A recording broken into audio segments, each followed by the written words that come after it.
Hello everyone. In this class we will discuss about the chapter 4 values and data types. So first we will start with the character set. I hope everyone know the character set already. You have noted some videos, is it? Yes. So once more just starting with the concept character set. So what is a character set? Example, when you are learning a particular language, example, consider English language. We need to know about the first we will learn about the alphabets, then from the alphabets we will move to the words, formation of words. After that words we will move to sentence, like how to form the sentences. So the same case Java also, in programming concepts also we have a character set. So character set is a set of valid characters that a language can recognize. That means it represent any letter or digit or any other sign. In keyboard also, you know, several letters are there, several special digits are there, number digits are there, is it like that? So that character set means it is a defined list of characters recognized by the Java language. So it is comprised of, we can classify into three cases. One is alphabets, second one is the numerics, third one is the special characters. Alphabets in the case uppercase and lowercase. Numerics means, you know, 0 to 9. By 0 to 9 we are writing the numbers, is it?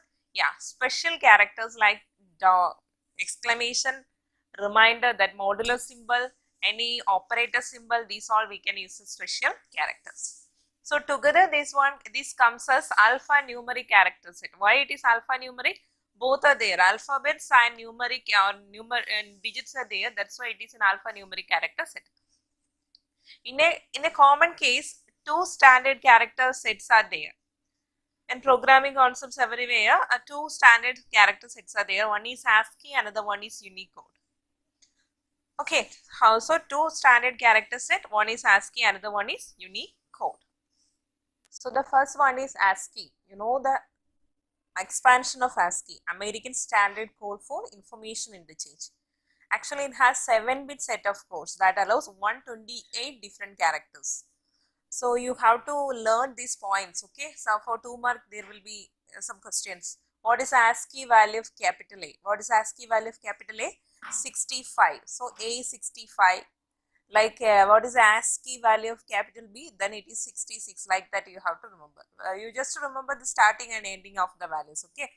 Then capital A to Z means 65 to 90. Small a to z means 97 to 122. So this is the value. Please note it. Okay, just write in your notebook also. Capital A to Z is indicating 65 to 90. Okay, small a to z means 97 to 122. Like digits also, here as an example I have given 7. 7 is indicated by the 55. So these are the corresponding ASCII value of this value. That means particular code, standard code, if the value of A, how the system is reading as 65. So what is the ASCII value of A? It is 65. So this is one standard code. Another one is known as Unicode. Unicode means it is an international character set. And in ASCII, 7-bit sets of code is there. Unicode is an international set character set designed to represent all the characters. Example, all the characters of different languages like English, Hindi, Chinese, French, German, like this different languages, characters will be represented through which one? Through the Unicode. So Unicode is an international character set designed to represent all the characters found in English, Hindi, Japanese, Chinese, French, German, etc. And it has 8 to 32 bits to represent a character. In Unicode, 8 to 32 bits to represent a character. In the ASCII, 7-bit set of codes are there. That is ASCII code here. 8 to 32 bits to represent a character in the Unicode. Okay. So Unicode, the first 128 characters in the Unicode set are identical to the ASCII. So we have discussed about the ASCII. So first 128 characters of Unicode means that is similar to ASCII. And the next 128, next set 128 characters are the extended ASCII code. So here what is an extended ASCII code? It is an 8-bit character set that allows 256 characters, different characters. 256 means 2 power 8. 2 power 8 equal to 256, is it? 2 power 8 equal to 256. So we in that extended ASCII code, 256 character can accommodate, including the standard 7-bit ASCII character. Okay, this is known, these are the standard character set. One is the ASCII, second one is the Unicode. ASCII means American Standard Code for Information Interchange. 7-bit codes are there. 7 bits are representing, and capital, each one has the particular ASCII value. Capital A2 is, it means 65 to 90, and small a2 is, it means 97 to 132. Here an example number 7 is 7 ASCII, 7's ASCII value is 55. So second standard character set is known as Unicode, that is an international character set, and it is designed to represent all the characters found in different languages. There 8 to 32 bits are representing, and the first set 128 characters are equivalent to or similar to the ASCII, and the next 128 set is known as the extended ASCII code. Okay, so clear, these are the two standard character set. Next we will move to this escape sequence. Before moving to the escape sequence, here are some examples for Unicode characters.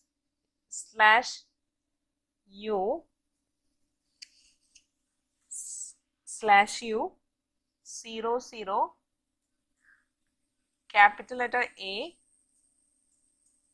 E, capital letter A. This is the Unicode, so it has to return as some values, isn't it? The copyright symbol, you know that C. This symbol is represented in the Unicode character, means this is the /U 00AE.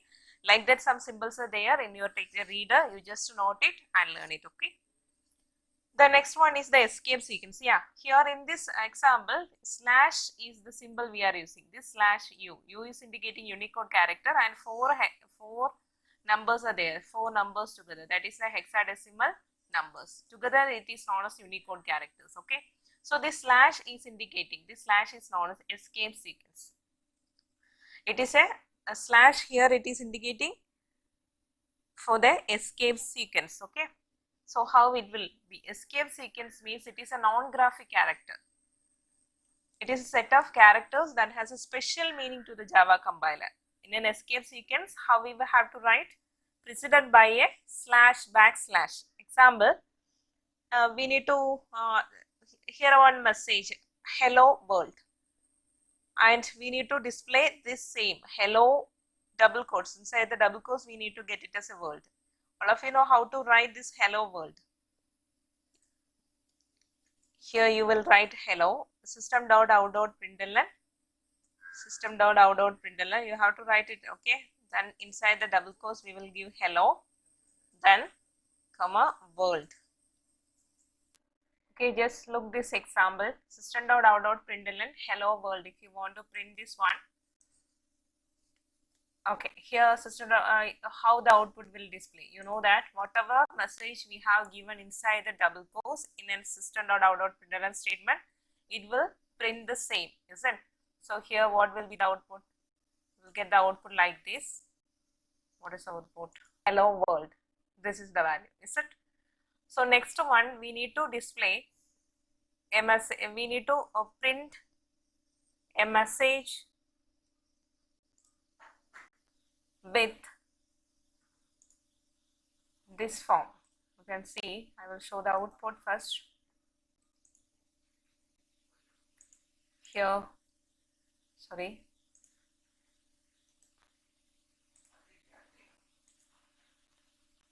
Yeah, here in the second one, hello world. I will 1 minute to understand. Okay, so here in the second statement, using the second statement, how the output will display? Hello, comma, space, comma, then world. World we should in the terminal window or in the displaying message itself, double quote should be there. Then in this case, which operator we have to use? In this case, we will use the escape sequence. So escape sequence means that is using backslash, and if you using U means that is indicating Unicode character set, like this slash N means it is indicating the next line, slash, sorry, this is slash, okay, slash. T means it is indicating tab space, like this each one. So I need to display, or you need to display a message like hello inside the double quotes. Then how we can give? You should give slash double quotes, then write hello, then again slash double quotes. Okay, so by this way we can write it. Okay, understood? One or two more examples we can see. So here I need to display this one hello also, or another one example we can see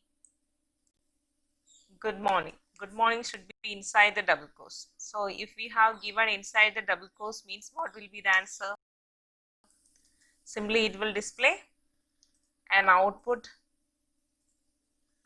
this one output good morning, is it? Yes. Or I need to display a message, sorry, I need to display within double quotes. Within double quotes means what we have to give? We should give backslash double quotes, again backslash double quotes. Clear? So these are the different escape sequences. Slash n means backward slash we are using. Slash n means insert a new line in the text at this point. Slash t means insert a tab space. Slash b means it's insert a backslash character. Then slash double quotes means it's insert a double quote character in the text. And slash single quote means it will insert single quote character. Slash r means it's insert a carriage return.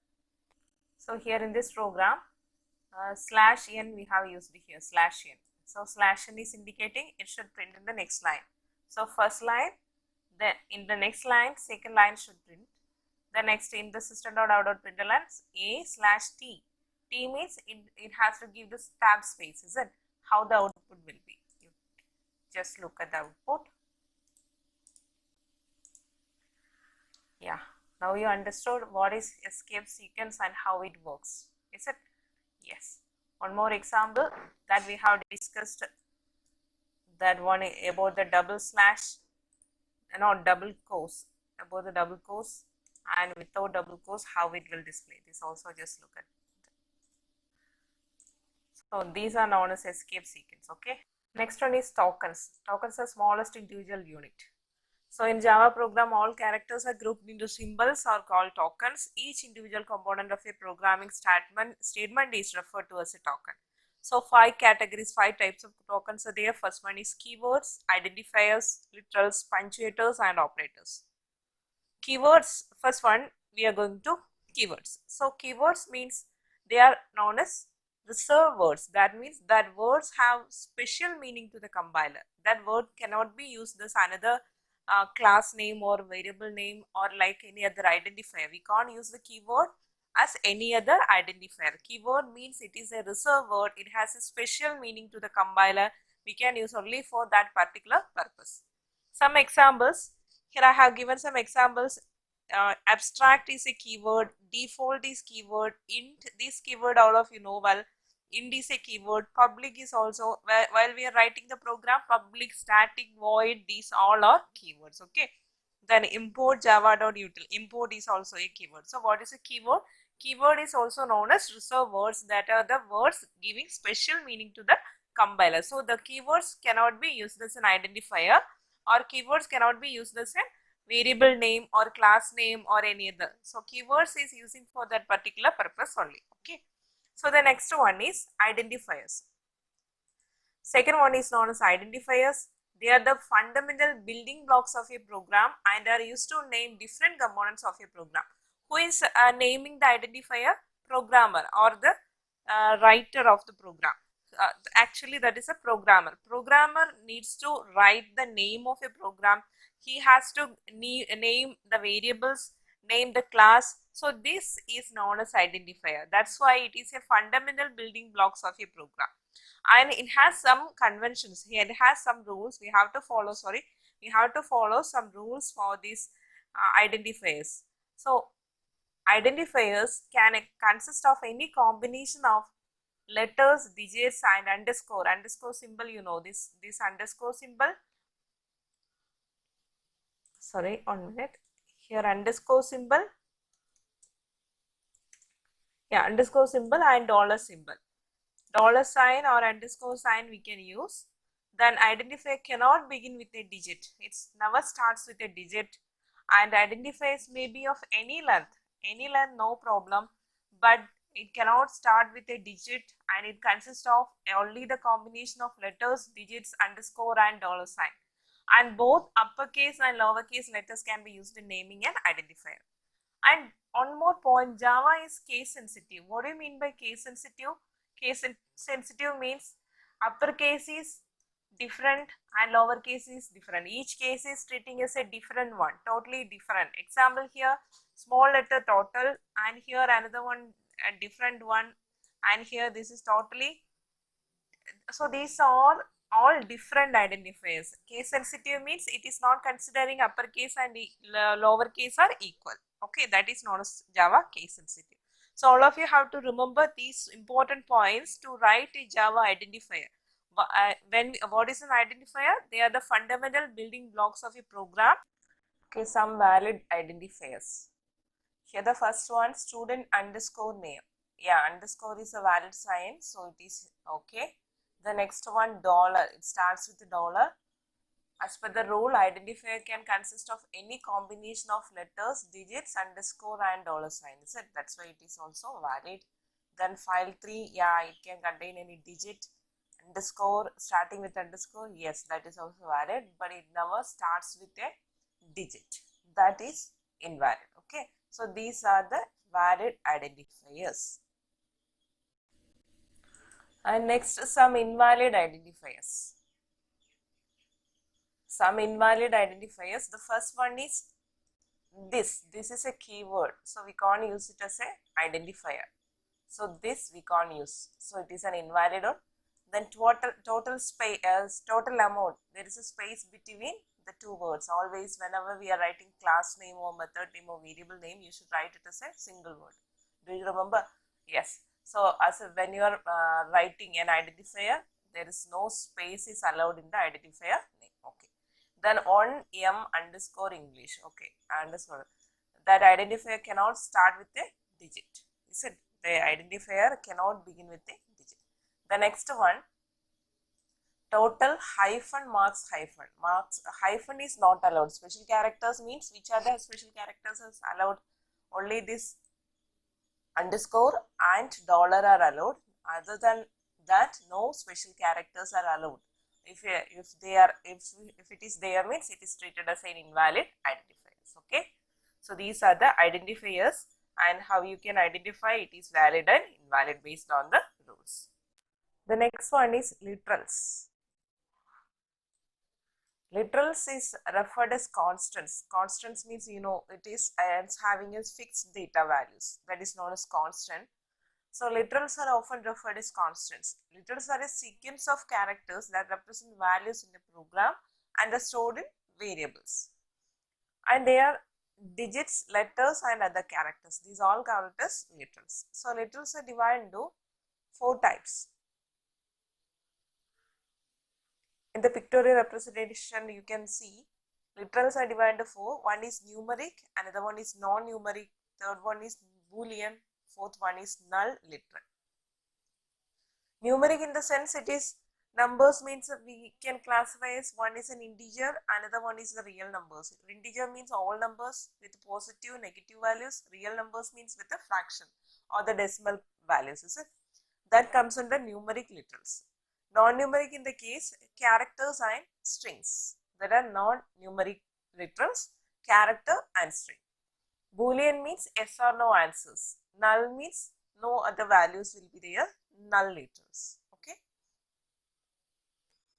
Okay. So the literals are classified into 4 types: numeric, non-numeric, Boolean and null. So here first one is the numeric. In detail we are discussing. Numeric consists of digits of 0 to 9 and consists of decimal points, positive sign or negative sign like this. These are known as numeric literals. And these are two types. One is integer literal and the one is the real literal. Integer means it represents all numbers only. They can be positive or negative values. Example 100 without sign or not plus. That means without plus or with plus it is indicating the positive number. Is it? Yeah. So 100 plus 78 minus 94. These are integer literals. And some invalid integer literals means just look, these are the invalid integer literals. 3, 4, 6, 7, 8. There is a space between 34 space 6, 7, 8. Space is not allowed. The next one 76, 453. Comma is not allowed. These are in the case of integer literals. These are treating as invalid integer literals. Okay, there is no space and no comma is allowed. The next one is the real literals. The real literal is known as floating point literals as they represents with a decimal point, and it can be written either in fractional or exponential form. In mathematics also you have studied like that. Real values can be written in fractional or exponential form.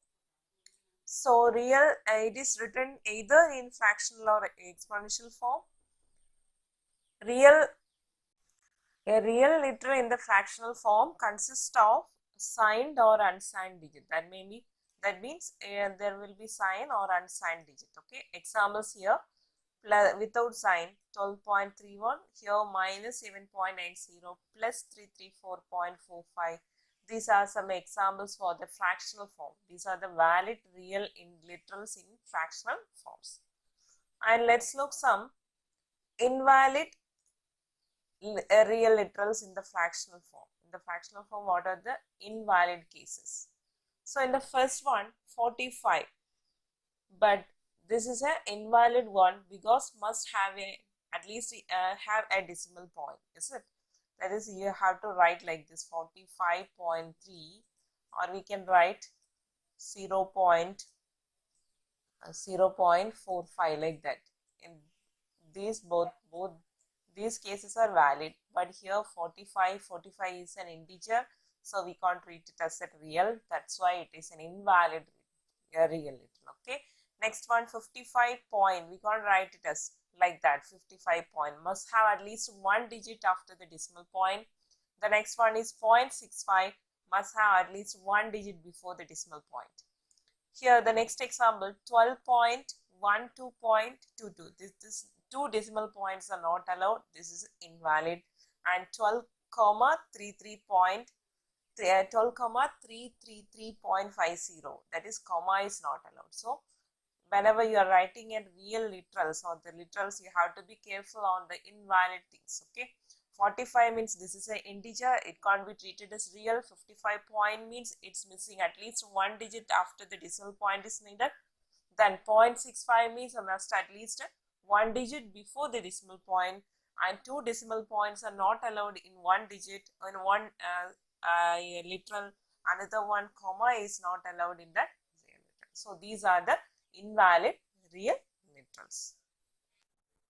So the numeric literals are classified into two, integer and real literal. And real literals are classified into two cases, or real literal can be represented either in fractional or in exponential. So we have discussed about the fractional form. It consists of signed or unsigned digit, and what are the invalid real literals in the case of fractional forms, is it?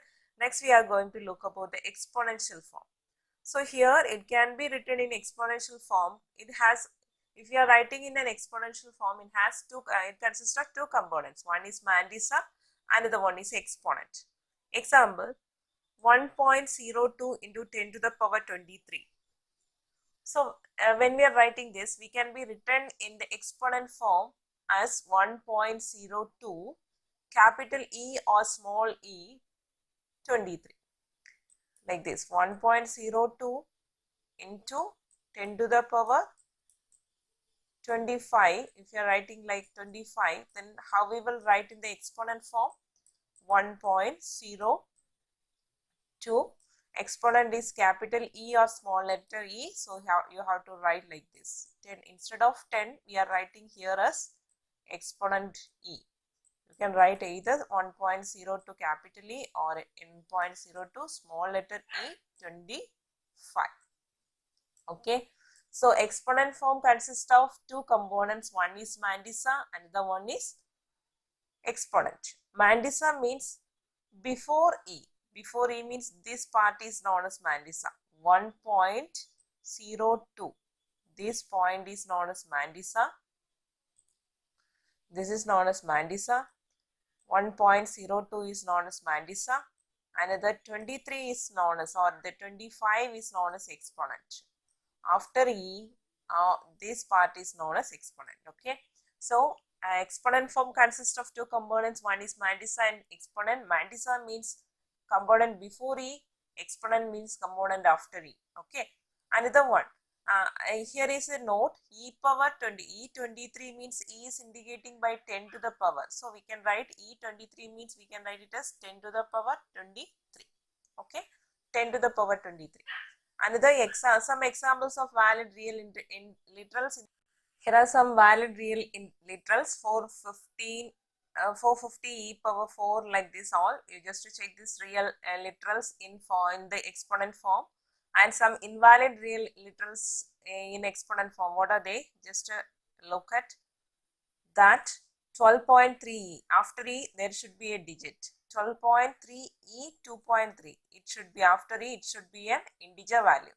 0.65 e4. Point at least one digit before the decimal point.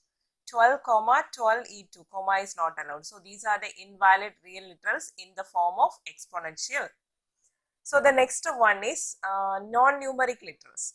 So literals are classified into four types: numeric, non-numeric, and Boolean and null literals. Isn't numeric is over. Second, we are going to the non-numeric literals. Java offers two types of non-numeric literals. First one is the character literals. Second one is the string literal. Character literal means it is represent exactly one character inside the a single quotes. Example like A within single quotes, then it is indicating as a character literal. Or example like this 2 inside single quotes, this is a character literal. Next one is a string literal, one or more characters enclosed inside double quotes. Example, I am just writing 2. 2 means it is inside the double quotes, then it is treated as a string literal, and this is treated as a character literal, because character means it is enclosed in a single quotes.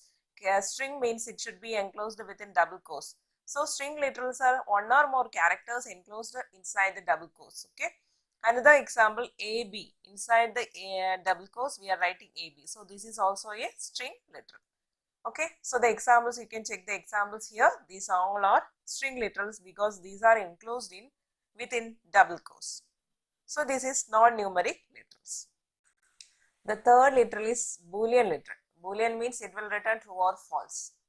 So the logical values true and false are called as the Boolean literals. Fourth one is null literal. It is represented by the keyword null or the escape sequence, this slash within single quotes, backslash 0, sorry, slash 0. Then it is a null. It is indicating as a null literal. Okay. So these are the different types of literals. The next one is so from tokens we have started. Tokens are mainly divided into 5. What are they? First one is the identifier. Second one is first one is the keywords. Second one is the identifier. Third one is literals. Then fourth one is punctuators. Fourth one is punctuators. So this is the fourth one, you can represent like this. Fourth one is punctuators.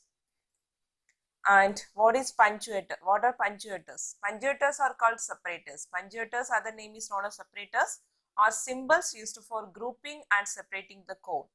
And these are the separators or punctuators we are using. This brackets then curly braces, square bracket, then semicolon, and the dot operator. Okay, this is using for method. This is representing the block. You know that after the class we are starting the braces here. So curly braces, so that is representing the block. This is representing arrays. Arrays, that all we will discuss later. Then semicolon means it is representing or a terminator of each statement. Public system.out.println semicolon, like that semicolons we are using as a terminator. Dot is a period operator or dot operator to access the value. Dot or period operator. Okay. So these are the punctuators. These punctuators are also called a separator. And one more point. The first three, that is these three, are known as delimiters. So commonly, what are the delimiters? This brackets, curly braces and square brackets are known as delimiters. And default delimiter is white space. For default, delimiter means white space. Space between two words, that is known as a default delimiters. Okay. So these are the tokens. Sorry, here one operator, punctuator is missing. Comma is also there. Okay. So bracket, square, brackets, curly braces, square bracket, then semicolon, comma is also there. This one. Okay. So just what is the use of comma? To separate. Brackets, we know what is the use of brackets. In methods we are representing brackets. Main method of public static void main of, in that bracket we are using. The curly braces means after the class, after the main method, to open a block, to specify a block of code. And the square bracket indicates that's arrays, and semicolon means a terminator. Then comma is a separator. Example, two arguments if we are giving integer, we are declaring int a comma b. These are two variables. So comma is a separator, we are using that like this. Comma operator, then dot is dot operator or period operator to access the variables and methods. For that case, we will use dot. You know that system dot out dot, system dot out dot println. There we are using that out dot operator. Okay, these are the actuators. And the last one is operator. So operators are symbols which are used to perform arithmetic or logical operations in a given expression. And the variables or literals on which an operator is applied for known as operands and operator. For an operation or for an expression, we need operands and operators, is it? If you are writing an expression like this, a plus b means, what are the operators? Plus is the operator. Yes, plus is the operator, and a and b are the operands. A and b are the operands. So operands means the variables or literals on which an operator is applied are known as operands. And what is an operator? It's an operator needs one or more operands to perform any operation is known as operator, is it? So operators are symbols which are used to perform arithmetic or logical operations. Example here, 3 plus 4, one example, expression 3 plus 4. What are the operators or operands here? 3 and 4 are the operands, and whereas 1 is the operator. So you can see here some examples. As not examples, different types of operators we need to use, or when we are using a program, what are the different types of operator. First one is the unary operator. That means only one operand will be there. Plus a, plus a, like this operator operations will be there, that we will discuss. Unary operator means only one operand will be there. Plus unary or minus unary. Assignment operator, that is known as equal to. You are assigning integer a equal to 5. You are assigning a value. So that is an assignment operator. Then arithmetic operator, all of you know, plus, minus, multiplication, division and modulus. Is it? Yes. Then relational operator means we are comparing the value. Equal, less than or equal to, greater than or equal to, or double equal to, not equal to. These are the relational operators. The next one is the increment decrement operators, that is plus plus and minus minus, that comes as a unary operator, plus plus and minus minus, increment and decrement operator. Next one is the logical operator, and operator, or operator, not operator. Not is indicating like this. Not means this symbol, exclamation symbol is logical not. Logical and means two ampersand symbol together, or means two straight lines, two pipes. Okay. Then bitwise operator, single ampersand, single or, single not. These are the different bitwise operators. Last one is the conditional or ternary operator. There three operands are there, that's why it is known as ternary operator, and a question mark and colon, this is known as the ternary operator. So these are the tokens, and these tokens are classified into 5 that we have discussed as keywords, identifiers. Then what is the next one? Literals, separators, and the operators. So in this class we have discussed about the values and the tokens. What are the different types of tokens? Okay, thank you for watching.